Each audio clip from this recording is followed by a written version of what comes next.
Good morning. Steve Stites, Chief Medical Officer here at the University of Kansas Health System, broadcasting live with you from the Dolph Simons Family Studio. Delighted to be back with you on another cold, crisp morning here in Kansas City. Someday that's going to warm up. Spring will come. But in the meantime, we'll be cold together, but we have some really interesting information for you today. Dr. Nancy Stewart is one of our fine pulmonary critical care medicine docs who also is a sleep medicine specialist. She works here at KU, and she's been doing her research on sleep during this pandemic, or perhaps the lack thereof sleep. We look forward to our discussion with her in just a moment. First, let's turn to Doc Hawk. Hawk? Yeah, I think the blame firmly goes on that groundhog for all this weather. You think that's it? Yeah. Man, I don't know. I was going to blame the Tampa Bay Buccaneers because that felt easier to me. I like that better. It would be much warmer, yeah. Yeah, Chiefs won. yeah, but it would be better for one. The numbers continue to be really good. Again, under that century mark, are under 100 total patients. 30 patients in the active infection, which is good. It's about where we were at yesterday, with 9 in the ICU, but over half of those on a ventilator, with 5 on the ventilator. We still have 46 in that recovery period that are still in the hospital, but only 2 on the ventilator. So very good numbers. What's that total overall now? 76. Okay, so we're 29, 46. That's pretty good. Or 20, I guess 30, aren't we? My math 30. bad. There you go. So, you know, if we can keep those active infections decreasing and get our recovery patients home, that would be a very good thing. And you know, the 7-day rolling average was 300 and 350 the last few days in Kansas City Metro. That's a lot better than it had been. Remembering for just not too long ago, we were at 1,400. It was pretty scary. So 300 a day? Dang, we'll take that. That's better. Not where we want it to be, but don't misunderstand me, but a lot better. But a lot better. Hayes is doing well too, 19 total patients with 9 active and 10 in that recovery phase. So Okay. overall, if we can keep those number of infections down, that we keep hospitalizations down and deaths down as well. And our biggest concern at this point really is another wave, I think, by a couple of things. And here's what my concerns are about. First, it's good. At some point, it will warm up. The polar vortex is not forever. I think by the next, I saw the long-range forecast a week from this Friday, it's supposed to be up to above freezing again. I was like, okay, I like that plan. But in the meantime, it's going to be a little chilly. Once things start warming up and spring starts to burst out, people will go out and start gathering a little more. A little nervous about that, especially because that could be when the B117 variant is kind of really beginning to break out. It's forecast to be the dominant variant here within a few weeks, and that can spread so easily. We won't have that much of the population vaccinated by then, and we're not sure how much if you've even had COVID, is going to protect you against B117. So as I look at that, that's the next big concern I have. How about you? An interesting point to that too. You know, we know from one of those, the published publications on the genomic studies looking and seeing, well, B117 has been in the United States, California, and Florida really since November, but it really up till the beginning of January was only about 0.4 or 0.6% of that population that they were able to sequence. Now it looks like in Florida, I heard yesterday, it was about 5%. So that is increasing in the percentage of cases that they've identified. So you can't just believe it's isolated in Florida. If it's other places, you have to believe that too. And what do you think about the South African variant? I know we've had 3 or 4, I'm sure there are more of those cases. I know as last week they were describing at least 3 people in the United States that have been reported with it. That's got to be out there too. Probably, yeah, I believe that. I think it has to be. You know, again, did it originate in South Africa or did it just get found there, but it originated somewhere else? You know, I think we have to believe. I couldn't remember the numbers. Or is it B134? What is 1351. 135. I was close. 134, 135. That's close. So I think that's more concerning. They're both said to be more transmissible, or more contagious, and I think that's because of the changes on the receptor binding domain that binds to the receptor on our bodies and just binds tighter. So there's more of a chance that if you come into contact, you will get infected. So that's really the big concern there. And because we understand that there is, while still efficacious for these vaccines, there is maybe some reduced efficacy, especially for that B1351, the South African. Okay. All right. Well, before we jump into our discussion with Nancy and talk a lot about sleep, let's see if there are any reporters out there. Cody, are you out there? I want to just say to you, live long and prosper. All right. He hasn't gotten on yet.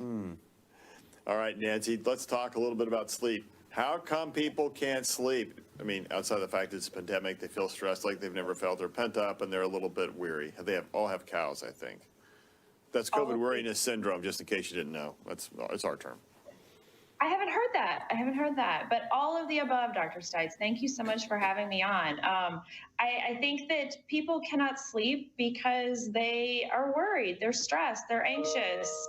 And you pile all that on top of their everyday busy lives, and it's a challenge. It is a big challenge. What can people do to help? So some things that can help when you're trying to regulate your sleep. One, try and shut off all your electronics within 2 hours before going to bed.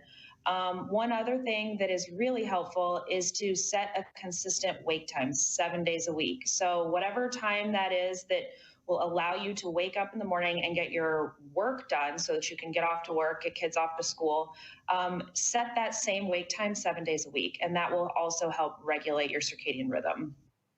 So does that mean I can't sleep in on Sunday morning or Saturday morning anymore? If you're having trouble sleeping during the week, that is exactly what that means. Oh, man. If you don't have trouble sleeping, then, keep doing your own thing. So Nancy, why is it sometimes I think I can get by on 4 or 5 hours and feel pretty rested and ready to go, and other times I can sleep 8 hours and I'm still exhausted? That is a sign of chronic sleep deprivation, Dr. Stites. Yeah, okay. That is. That probably is true. So talk to us about why is sleep so important? What's going on in our cellular level? What do we do when we're asleep besides snore? My wife says I snore quite a lot sometimes, just a thought. I know a handful of good sleep docs that would be happy to see you for snoring, if that's what you need. But from a cellular level, ATP, which is the energy marker in our body that we all need and we all learned about way back in med school. ATP levels get restored during sleep. Sleep is also protective in the sense that when you're sleeping, your brain is improving your memory recall. It's regulating your metabolism, and it's also reducing mental fatigue, which is what we just talked about. Yeah. So now your work and your research involves healthcare workers. Tell us a little bit about that, how you got interested in it, and where are you with that information or with that study? Yeah, great question. Thank you. So I actually came to KU about a year and a half ago after completing 2 clinical fellowships and 2 research fellowships. And when I was doing my research fellowships, that's when I got interested in sleep. And then when I did my clinical fellowships, I continued doing my sleep research throughout those clinical years of training. And so I've continued doing all of that with my research team and brought it here to KU. And so 2 areas that we're looking at, one is sleep in the hospital setting and sleep with folks with COPD. And the other large area that we're looking at is sleep in healthcare workers. And so that's one of the studies that we have submitted to several journals. It's gotten accepted for presentation at several conferences, which are now during the pandemic online. But yeah, it was the study that we did. We disseminated it over social media in August and into September, had over 1,000 respondents from all over the world tell us about their sleep during the pandemic. And this was aimed at healthcare workers. And so any kind of healthcare worker, it could be physicians, nurses, respiratory therapists, occupational therapists, it could be trainees, non-trained, practicing folks, and we got a lot of good information. One of the things that we did note is that over 90% of the respondents said that they felt they had poor sleep. Over a third of the respondents screened positive for moderate to severe insomnia, which is frightening. And then over 60% of the respondents reported sleep disruptions due to device usage. So this is what you would probably call doom scrolling at night. Called what? What would you call it at night? Doom scrolling. Oh, okay. Tell me what doom scrolling is. Is this like when teenagers lay in bed and read their social media? Yes.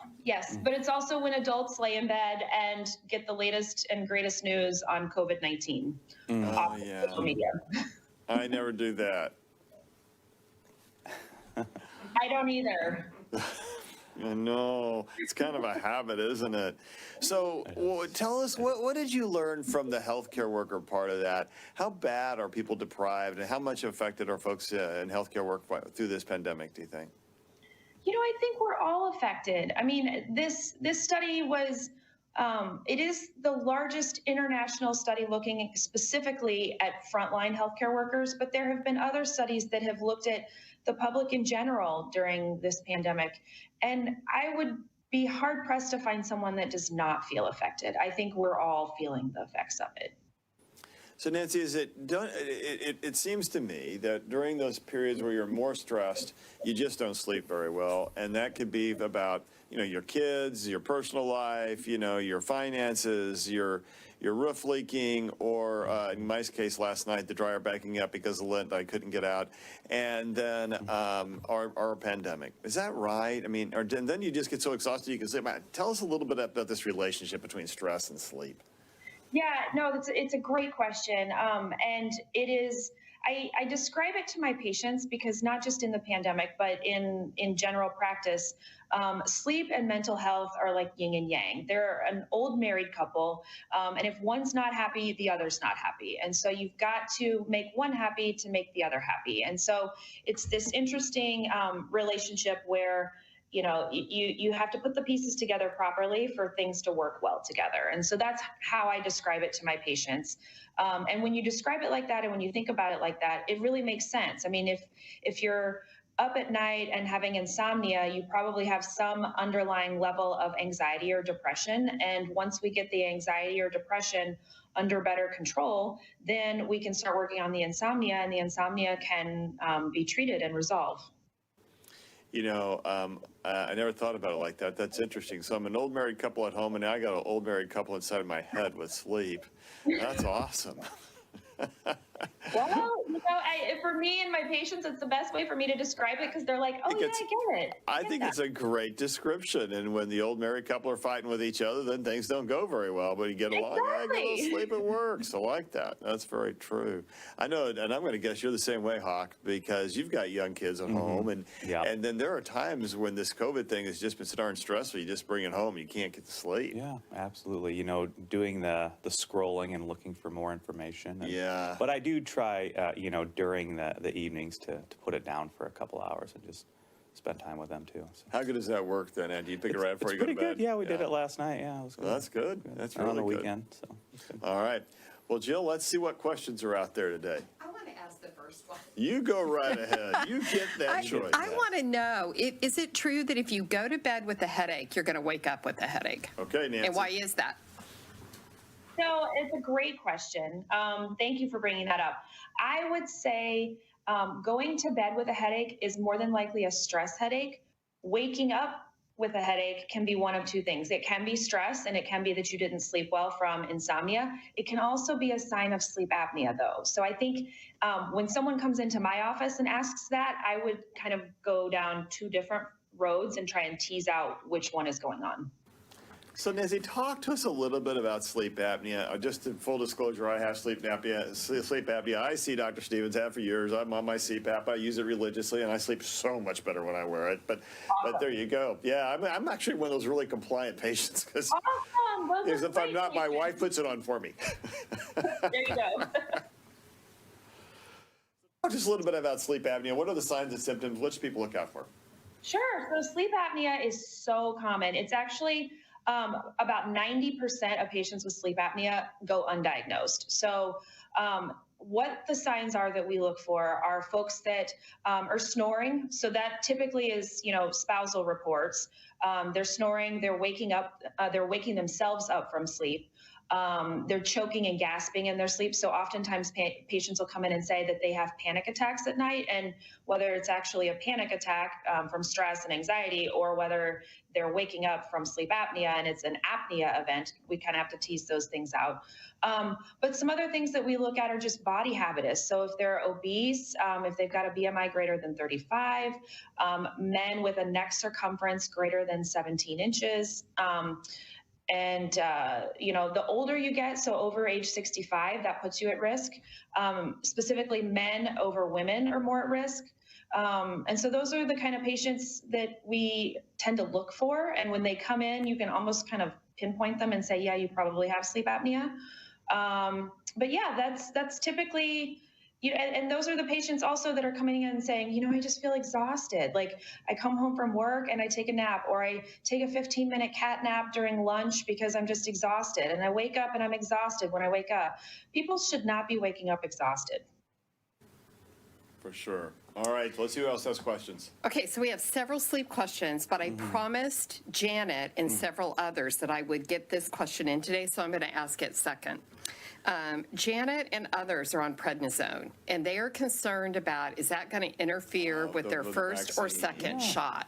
Yeah. Can you give some guidelines? Yeah, I think unlike Tylenol or naproxen or ibuprofen, certainly prednisone could have an effect on the immunogenicity of the vaccine, I think, but that depends on what dose you're on, for how long you've been on it. I think that is something you need to take up with your healthcare provider and really ask them and have a good discussion. More than likely, if they're on it chronically, they aren't on too high of doses, so they should get some reactogenicity, immunogenicity from that, and immune response. But that is a specific question that you really need to discuss with your healthcare provider. If the doses aren't too high, if you're offered the vaccine, I would probably still say go ahead and get it.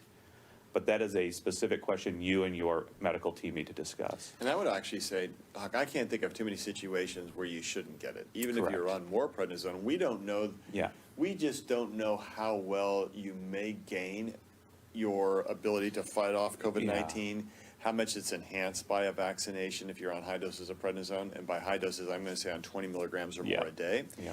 But what we also don't know that it's not very effective, and there's just not information out there yet to tell us that.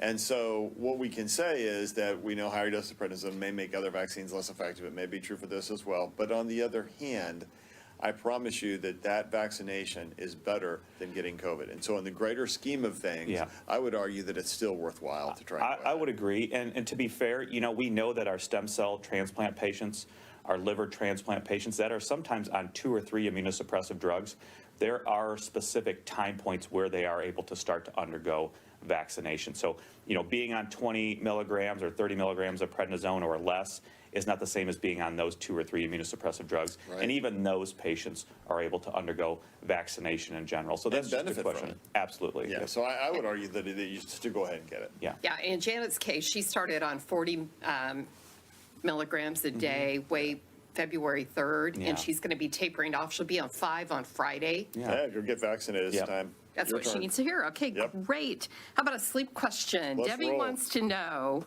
please talk about melatonin use to help with sleep. Is it safe to use long term? And you know what? My husband, he has bad dreams when he takes melatonin. All right. Well, we've got the expert. Talk to us about melatonin. Great question. Melatonin is a naturally occurring hormone, so it is not going to hurt you from that sense. I highly recommend melatonin for my patients, more so over any other sleep aid. Sleep aids that are out there, there's a whole bunch of them that are getting prescribed and that are available.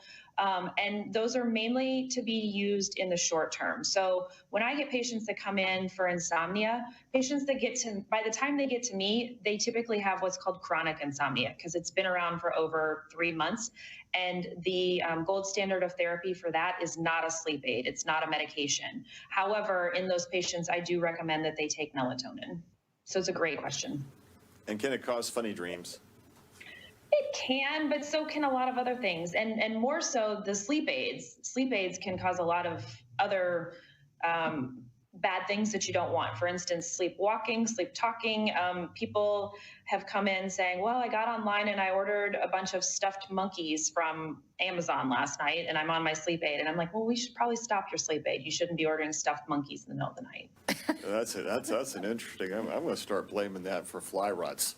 Yeah, I don't recommend sleep aids for that reason. No one needs extra stuffed monkeys in their house. So Ambien, is the Ambien a sleep aid? Would you describe it as a sleep aid? It is a sleep aid. And when I have patients that come in that are on it, so many of them are on it chronically. And it's something that I don't recommend stopping immediately, but I do work with my patients over time to get them off of it. So what else does Ambien do? Can it cause memory loss? Can it cause, dementia? There have been lots of controversy out there over Ambien. So talk to us more about that, because I think that's almost, I don't want to say it's a pandemic, but it feels like to me, patients feel like they can't sleep without a drug. And it's like, no, you see, that's not how your body's supposed to work. Yeah, it's a great question. And that's why there are black box warnings on it. It can cause a whole gamut of things, just like the things that you mentioned. But I think the key is that Ambien, and what I've seen Ambien started for one of two basic reasons. One, people have underlying anxiety or depression or some mental health issue that they aren't willing or aren't aware that they have.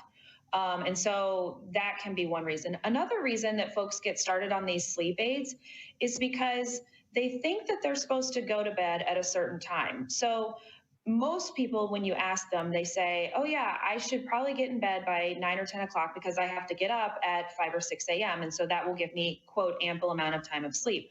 Well, my typical question to these patients is, when you get in bed, are you tired? And if they're not tired, that's a key reason why they should not be taking medication. So oftentimes I see patients that have what's called delayed sleep phase, meaning their circadian rhythm is literally just shifted.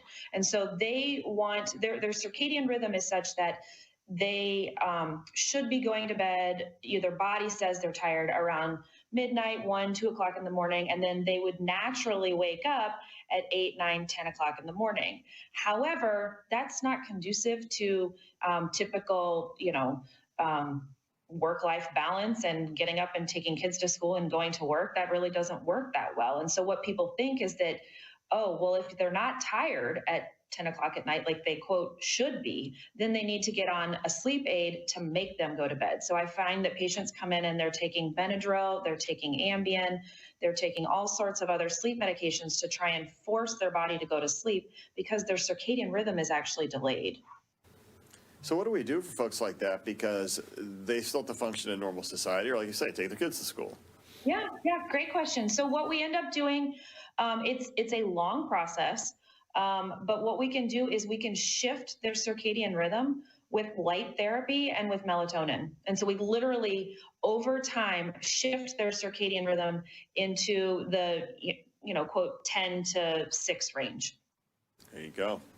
All right. So on the melatonin, the follow-up question is, what is a good dosage? How much to take? Great question. So depending on what you're treating it for, I do use melatonin for other medical problems in sleep. But if you're just trying to fall asleep, I think starting in the range of 3 to 5 milligrams a night is fine. Okay, we're going to do one variant question, and then we'll get to this really long list of sleep questions. Glenn wants to know if there's any way that you can identify that someone has been infected a second time by a variant. Oh, there you Are go. second and repeat infections required to be reported to the CDC? Yeah, you really have to do genomic analysis, and that then you have to go to a place that's doing the genomic analysis. And I think you could probably be infected a second time. I don't know. I'm guessing we can let the state lab know that. I don't know for sure. Do you? Yeah, I don't know. I know that they are ramping up their genomic testing. They're doing that. But like you said, so you would have to have the genome from the first infection. Yes. And the isolate, and then you'd have to have the isolate from the second. We know that initially the CDC said reinfections were rare, uncommon. We think it's probably more than that. They've since changed their guidance a little bit. But we know there have been good published cases documenting very well reinfections. How can you tell if it's a variant? Well, I think if we start to see more of a surge, if you will, or increased cases, we need to start looking at that. We know that KDHE put a strike team down in Ellis County when they identified that case.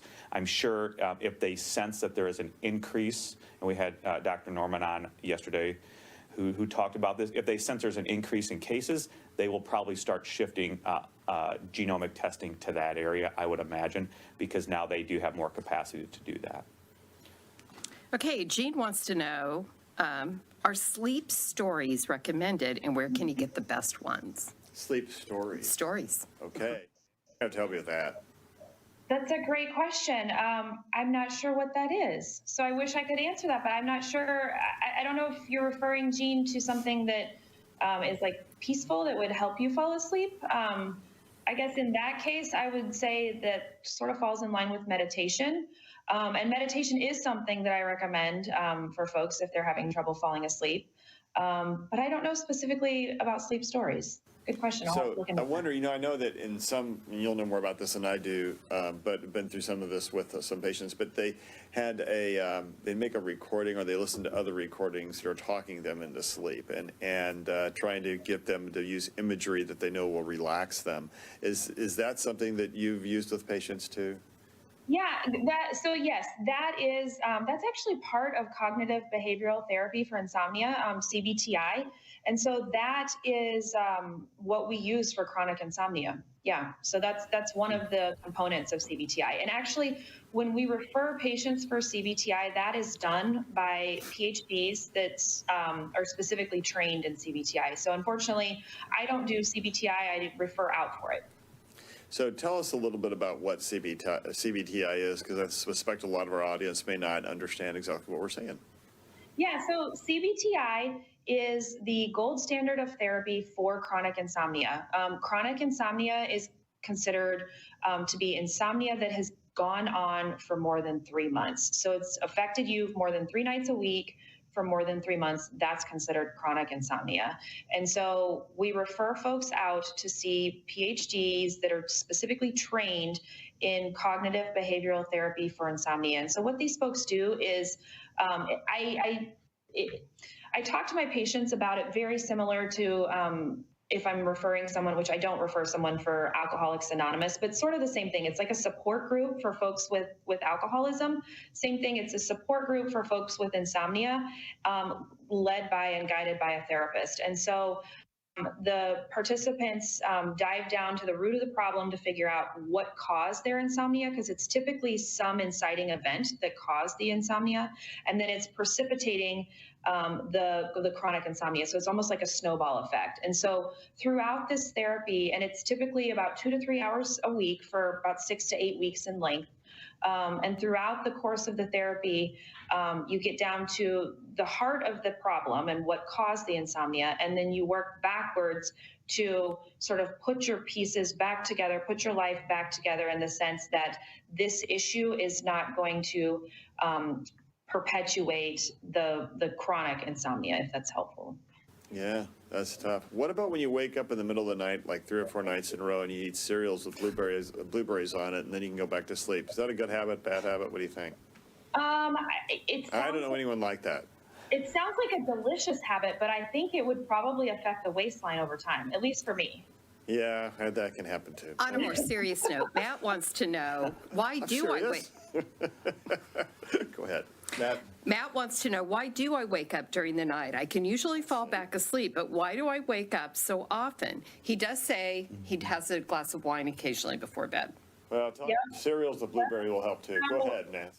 So great question, Matt. So wine and alcohol in general has this sort of biphasic effect. And so it makes us really tired in the evening, makes us very relaxed, and helps us kind of fall off to sleep. So I do have a lot of patients that unfortunately self-medicate with alcohol. However, in the middle of the night, it then can cause you to wake up. So commonly folks are waking up in the middle of the night, having challenges going back to sleep, and then in the morning they get up and they just feel exhausted because they didn't have a good night's sleep. Okay, So the answer is don't use wine to help you go to sleep at night. That's a bad idea. And really Correct. eating in the middle of the night's not a great idea, but meditating when you wake up, because I think a lot of it's, please weigh in on this, a lot of that is another sign of stress. Your brain's waking Yes. up and saying, hey, you haven't worked through this stress, dummy, work through some stress. Blueberries and cereal probably aren't the best way. Meditation and even some Yes. CBT might be the best way. Yes, and I often say meditation at night before going to bed is a wonderful thing. Meditation first thing in the morning is a great thing too. It just kind of calms you, centers you, and gets you ready for the day. Joanne wants to know, what about menopause and sleep, waking up perpetually in the night? What can you do? What can you do, Nancy? That's a big problem, right? Great question. Yes, I would highly recommend being evaluated by an expert, whether it's your primary care doctor or coming to see someone in sleep, and making sure that it's only menopause related. If it is, there are some medications that we can use for that. But typically there can be other things going on. So I would recommend getting checked out first for that. Anne wants to know, do weighted blankets really help people sleep better? I like them. If you like them and it helps you, yes, but I would not encourage you to go out and buy the most expensive and the fanciest one to try it. Hey, Nancy, what do you think is the right temperature for sleep? Cold rooms. So people don't like hearing this, but any temperature between 65 and 67 is ideal for sleep. What about between 60 and 65? Is that even better? I don't know the data around that. I know You the should data. say yes, because that's what I keep telling my wife. Sure, absolutely, Dr. Stites. Yes. Wait, when she sees this recording, yes. Yeah, there you go. Okay, Caprell wants to know about a long-term use of Zolpidem, Z-O-L-P. Oh, yeah, Zolpidem. Do you want to talk a little bit about and use our generic and product name? Yeah, it's Zolpidem. Great question. Zolpidem is another one of the sleep aids, and it falls back in the same category of using sleep aids. They really are not recommended long term. Sleep aids in the short term can help get you through, some stressful event.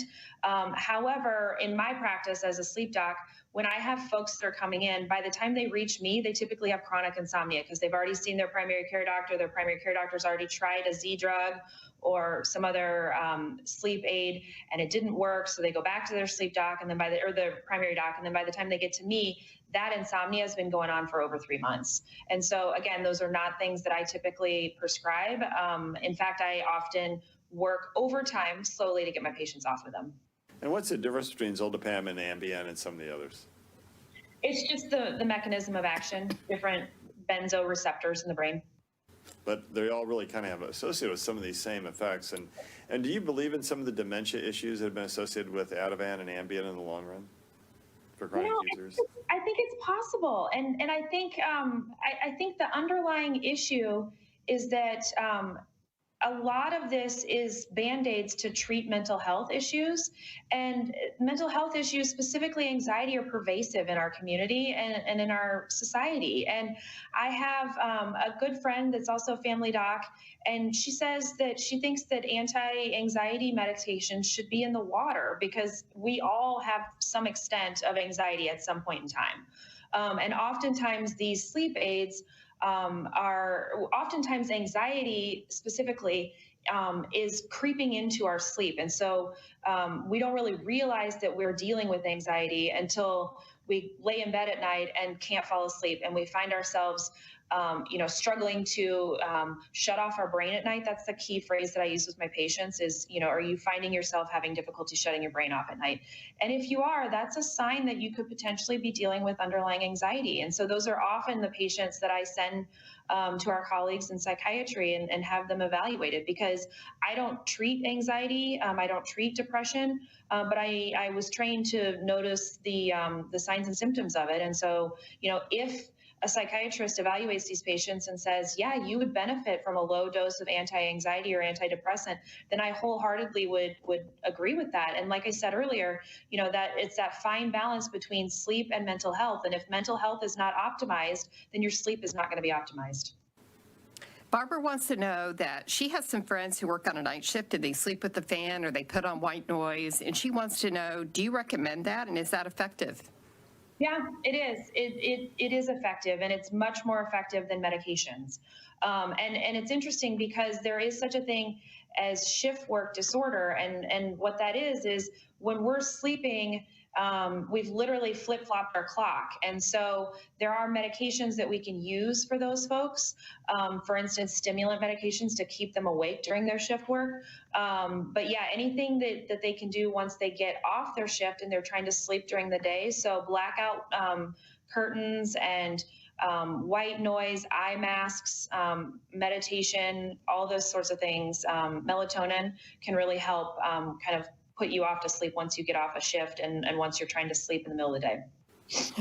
I want to know what Tracy wants to know. She's asking, does reading your Kindle on the dark mode count as being one of the electronics you should stay away from 2 hours before bed?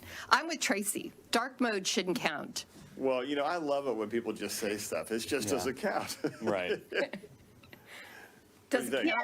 That's a great question. I would say if it's not causing you a problem, then, you know, go ahead and do it.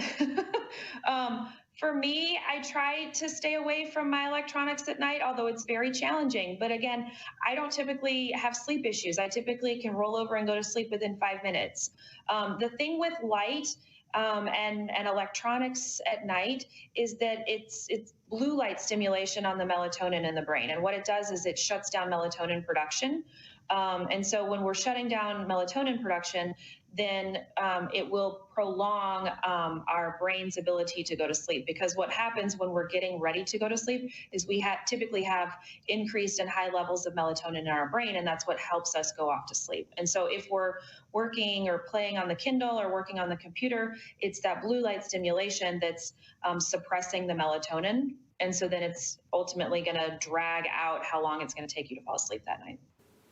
Okay, we're going to do one more question, but first I want everybody to know that Joyce found the sleep stories, and the link is on, and I'll send it to you, Doctor. And the link says Sleep Story, Writer for the Calm app on the art of boring people to sleep. Okay, there you go. So it's not Stephen King, I'm sure, that we're reading That's like before we me go to trying to bed. tell a story right there. I wouldn't recommend that. In grad school, we had sleep stories. They were any bacterial genetics paper. So that's what I thought that was. Another textbook. Yeah, last question, and I'm combining two. Dee wants to know if magnesium helps you sleep. She said she has a friend who swears by it.